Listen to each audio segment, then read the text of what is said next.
मदरसा जांच पर एनएचआरसी को झटका, इलाहाबाद हाईकोर्ट ने लगाई फटकार, कहा मॉब लिंचिंग पर चुप, मदरसों पर कार्रवाई। आइए बताते हैं आपको पूरी खबर। You are watching Kali News.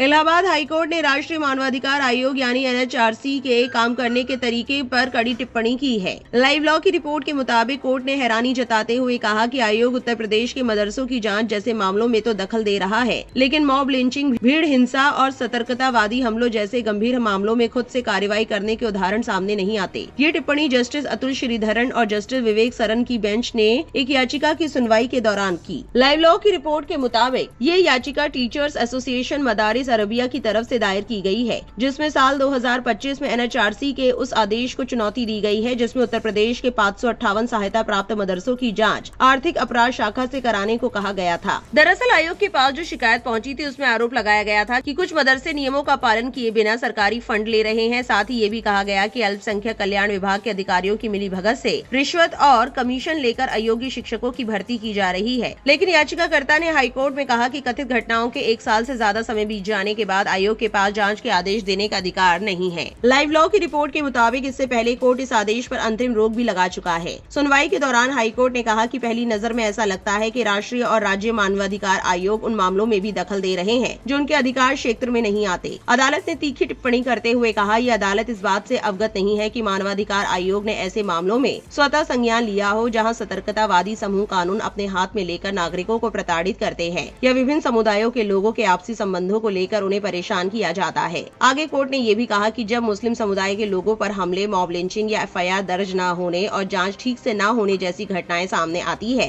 तब मानवाधिकार आयोग की निष्क्रियता चिंता की बात है। आपको बता दें कि बेंच ने साफ किया कि मानवाधिकार आयोग कोई अदालत नहीं है जो केस का फैसला करे। कोर्ट ने कहा कि अगर आयोग को किसी मामले में दखल देना जरूरी लगता है तो वो अदालत का दरवाजा खटखटा सकता है या एफआईआर दर्ज कराने की सिफारिश कर सकता है, लेकिन सीधे जांच के आदेश देना, खासकर जब मामला मानवाधिकार उल्लंघन का न हो, उसकी शक्ति पर सवाल उठाता है। रिपोर्ट के मुताबिक कोर्ट ने माना कि पहली नजर में आयोग ने ऐसे मामले में शिकायत स्वीकार कर ली जिसमें मानवाधिकार उल्लंघन का सवाल ही नहीं था। इसी के चलते हाईकोर्ट ने एनएचआरसी को नोटिस जारी किया और पहले दिया गया अंतरिम आदेश जारी रखा। अब इस मामले की अगली सुनवाई 11 मई 2026 को होगी। इस खबर को लेकर आपकी क्या राय है, कमेंट सेक्शन में जरूर लिखें और इस वीडियो को ज्यादा से ज्यादा शेयर करें।